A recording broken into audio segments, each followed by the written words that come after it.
بحث لپاره ګل احمد کمین د سیاسي چارو شنونکی مېلمه دی. نور به بحث هغه سره وکړو. سلیم شي بخیر راغلی. سلامونه. تاسې که ورته پام وکئ، روسیې ډېر وخت نه د مسکو د غونډې اعلان کړی او بیا په دې باندې اختلافات او کابل ویل چې موږ ورسره خبرې کوو تر څو دا غونډه زموږ په مالکیت ترسره شي.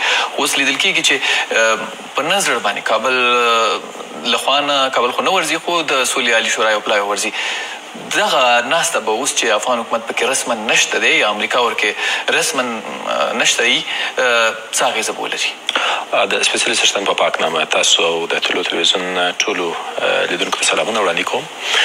خپله په مسکو کې د افغان سولې په اړه باندې کنفرانس جوړېدل، کار کېدل، دا یو غټ تغییر دی، یو ستر تغییر دی چې راغلی دی د تېرو 18 کلونو په جریان کې.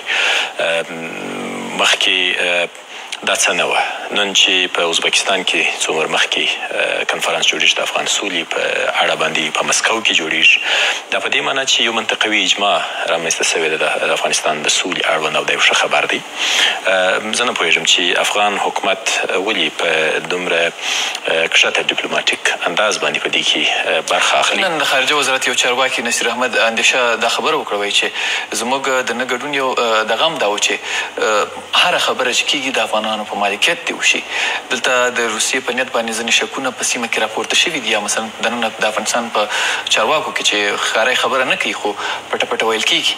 بلکل دا مسایل به وي او وویل چې دا چې په ټیټه ډیپلوماټیک شکل باندې د حرکت د افغانستان حکومت کوي، حتما به څه موجود دي، خو ښه خبره دا ده چې په مسکو کې د افغانستان د سولې اړوند خبرې کېږي. دا د دې په معنا چې یو منطقوي اجماع منځته راغلی ده.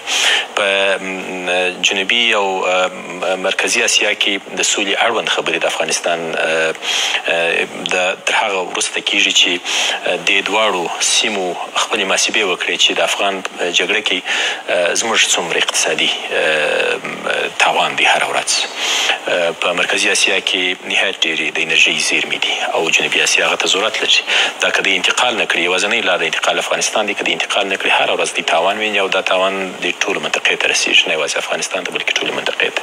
نو زه فکر کوم یو عامل همدغه دی چې نور سیمه د افغانستان سولې ته راګډېږي او دا یو ښه خبر دی. د دې ترڅنګ د افغانستان دغه خطرناکه اوږده جګړه نور نه یوازې افغانان ګواښي بلکې د سیمې هیوادونه هم ګواښي چې هغه د دې نوي حرکت چې هغه داعش دی، هغوی یوازې خطرونه افغانستان ته متوجه نه دي بلکې مستقیما روسیې، ایران او د سیمې نورو هیوادو ته متوجه دي. که دوی د افغانستان په سوله کې راګډ نه سي، مستقیم شکل باندې به دوی هم د دې جګړې قرباني وي او دا جګړه به دوی کورو ته ننوځي. اوس څومره باوري یاستئ چې د روسیې یا مثلا تاسو کوم شکونه ظاهر کړل یا مثلا په افغانستان کې د روسیې په تړاو باندې ځینې شکونه کېږي، څومره باوري یاستئ چې روسیه واقعا دغه ټولې ستونزې درک کړي دي او په مخلصانه ډول باندې ستونزه حلول غواړي، یا نه دا چې د امریکې سره د افغانستان د سولې په سر باندې ډغره وهل؟ زه فکر کوم چې نور تر دې راوتلي چې څوک مخلص دي څوک مخلص نه دي، نور د مجبوریت په حالت کې. ما مخکې وویله چې دلته د داعش ظهور په افغانستان کې دا یو ستر خطر دی سیمې ته، او که افغان جګړه په همدغه شکل باندې د ګاونډیانو او د سیمې او د نړۍ د هیوادو لخوا څخه توده وساتل سي، دا به ټولې سیمې ته ټولې منطقې ته یو ستر ګواښ شي. نو د دې ګواښ د مخنیوي په خاطر باندې منطقه مجبوره ده چې راسي، یعنی صداقت او غیر صداقت پر ځای خبره نن مجبوریت دی چې د خلک باید د افغان سولې کې ښځه دا مجبوریت دی هغوی مخلصانه حل زرو ته مجبورولی شي. دقیقا دلته د ګټو مسله ده. کله چې ستاسې ګټې ګواښل کېږي تاسې مجبوره یاست چې خپلو سیاستونو ته تغییر ورکړئ. زه فکر کوم چې 18 کاله وروسته نن هغه وخت را رسېدلی دی چې سیمه خپلو سیاستو ته تغییر ورکړي او تر ډېره پورې نړیوال سیاستونه هم د افغان جګړې او سولې په اړه باندې کمین صاحب، ما سره یو پوښتنه ده، ولې ستاسې په نظر باندې ولې امریکا په دغه غونډه کې فعاله ونډه نه اخلي؟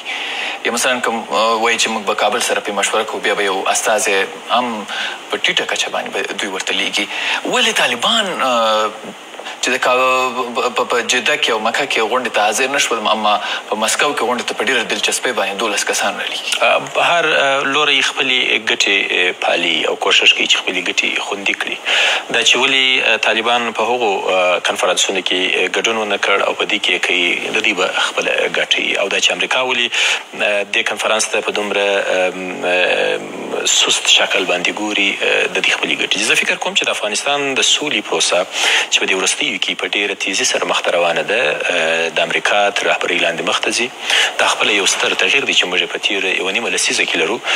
د افغان حکومت چې به کله د سولې خبرو ته د طالبان سره نږدې کېدل، بیا به دلته مشکلات پېښېدل. یو ورځ به روسیې یوه ګیله درلودله، بله ورځ به پاکستان بېرته هغه خبرې چې کړې وې هغه به یې واخیستل، یو ورځ به امریکا بیا وویله چې نه دلته تور لیست سپین لیست پروت دی. نن هغه ورځ ده چې ټوله غاړې پر دې باندې موافق دي چې باید سوله وسي. امریکا د دې سولې رهبري کوي، افغان حکومت ستونزه ورسره نه لري، پاکستان عملا ګامونه پورته کړي دي، روسیې کې کنفرانسونه جوړیږي، ایران هم د دې مسلې سره راضي دي. دا هغه ستر تغییر دی چې د 1.5 لسیزې وروسته موږ لرو، او زه په دې باندې باوري یم چې دا به نتیجه ورکوي. طالبان به د افغانستان سیاسي بهیر ته داخلي شي. کمین صاحب، خو افغان حکومت پکې فعال ونډه نه لري، مثلا رسما نشته دی، امریکا هم نشته دی. دغه د دواړو ډلو یعنې د افغانستان جګړه خو چې ده، نو د افغانستان د حکومت دا او د یو لوری دی پکې، همداراز امریکا پکې یو لوری دی د طالبانو سره. کله چې دا پکې نه وي، څومره سیوری به د دوی نه حضور په دې غونډه باندې ولري؟ بلکل قوي هیوادونه کوشش کوي کله چې د افغانستان جګړه ده، دوی باید فعاله ونډه ولري. نن چې د سولې خبرې کېږي باید دوی فعاله ونډه پکښې ولري، او هر سړی کوشش وکړي چې خپل د ګټو اهدافو مطابق حرکت وکړي. دا چې د امریکا په رهبرۍ باندې په دې وروستیو کې د افغان د سولې پروسه مخته ځي، خاصتا د خلیلزاد په راتګ سره چې د مسایل نور هم چټک شوي دي. نو روسیه هم چون د سیمې یو هیواد دی، همداسې چپ نشي پاتې کېدلی، هغوی هم مجبور دي چې یو حرکت وکړي. دا معلومداره خبره ده چې روس امریکا ترمنځ رقابتونه دي، نو حتما امریکا کوشش کوي چې هغه حرکت چې د دې د اهدافو د دې پروګرامو باندې سیوری غوړي دي باید هغه ټیټ وساتي. نو زه فکر کوم چې هغه رهبري چې امریکا د افغانستان سولې کې اوس مخته وړي، نه غواړي چې روسان په هغه شکل باندې مهم رول ادا کړي. خو په مجموع کې نن د افغانستان د سولې خبرې ډېر ښه روانې دي مخته. موږ به زه په دې باوري یم چې افغانان به په لنډ وخت کې ډېر ښه خبرونه ولري له ځان سره. وروستي حرکتونه د دې ښکارندویي کوي چې یعنې دا غونډه به په هغې خبرو باندې کوم ډېر خاص اغېز ونه لري. یو مثبت حرکت دی. دا هم دا په دې معنا ده چې روسیه هم د افغانستان سولې ته لیواله ده. دا په دې معنا ده چې افغانستان او امریکا، بیرته دا خبره زه تکراروم، که دې غونډه کې فعال حضور لرلی یا مثلا اخیستلی وی یا مثلا دواړه حکومتونه ورکښې وی، د دې غونډې مؤثریت به لا څومره و؟ مؤثریت به ډېر وای، خو ما مخکې ویله چې د رهبري د سولې رهبري چې څوک کوي، کوم ګروپ یې کوي، د هغو مؤثریت به څه کم سوی وای. د دې لپاره چې هغه ټیم خپل مؤثریت وساتي، نو په سیاسي لحاظ باندې مهمه ده د هغو لپاره چې د خپل رقیب هغه حرکت باید کښته وساتل سي او هغه ته ډېر پرمختګ ورنه کول سي، هغه ډېر وړاندې ولاړ نه سي، تر څو هغه کریډیټ چې باید یو څوک یې واخلي هغه یې واخلي. یو بله خبره کېږي وایي دې غونډې ته کابل نه ورته هم انزوا لاندې و، که ورځي هم انزوا سره مخ کېږي، ځکه هلته د افغان حکومت په مقابل کې طالبان مخې ته کینی او مساویانه ورسره کینی، نو دا د دوی مشروعیت تر سوال لاندې راولي یا د دوی هغه د سولې د خبرو مالکیت تر سوال لاندې راولي. تاسو څه وایي؟ دقیقا په ډیپلوماټیک لحاظ باندې دا مسله صحیح ده. کله چې تاسې پر میز باندې د خپل مخالفینو سره کښېنئ او هغوی ځکه هغوی هم وایي چې سولې ته نه راځي، صرف خپل دریځ روښانه کوي. نو دا په دې معنا چې هغوی ته تاسې اهمیت ورکوئ په ډیپلوماټیک لحاظ باندې صحیح ده. خو د افغانستان حکومت د تېرې 1.5 لسیزې په اوږدو کې هېڅکله د سولې دروازه نه ده بنده کړې، چې دا یو ښه خبره ده. که څه هم د افغان جګړه او سوله په تاسف سره چې تر ډېره حده پورې د افغانانو په لاس کې نه ده، د جګړه زموږ په خواشه باندې دلته راغلې ده، او نه د سولې پروسه کې په هغه اندازه باندې افغانان دخیل دي چې دوی غواړي. که چېرې موږ دخیل وای، موږ به 10 کاله مخکې سوله درلودلی. خو دا یو پروسه ده، راروانه ده، او زه فکر کوم چې د پروسې هغې برخې ته رارسېدلي چې نور به طالبان داخلیږي افغانستان ته، طالبان به له جګړې څخه راوځي او د افغانستان سیاسي بهیر ته به داخلیږي. تاسو څه وایئ چې د مسکو د غونډې نه وروسته چې کوم حالات راځيږي، افغانستان او امریکا په ګډه سره دا حالت باید څنګه مدیریت کړي؟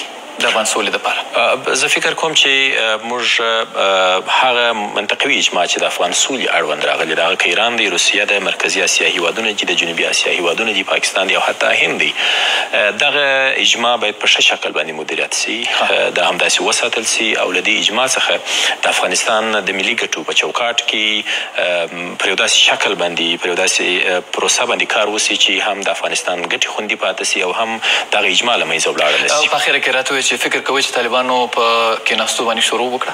دقیقا وروستي حرکات چې موږ تاسې ګورو په قطر کې، په پاکستان کې د ملا برادر اخوند ایله کېدل بند څخه د امریکا په دغه شکل باندې د سولې پروسې ته داخلېدل، د خلیلزاد راتګ او په منطقه کې وروستي حرکتونه، مسکو غونډې ته ورتګ، مسکو، ازبکستان او دغه هیوادونه چې د مرکزي اسیا کې قوي هیوادونه دي او په جنوبي اسیا کې پاکستان د لومړي ځل لپاره داسې حرکتونه کوي چې هغه عملي بڼه لري. دا په دې معنی چې موږ سولې ته نږدې یو او دا انشاءالله نتیجه ورکوي. ګل احمد کمین د سیاسي چارو شنونکی. او اوس هم درنو لیدونکو یوه لنډه دمه کوو، تر دمې وروسته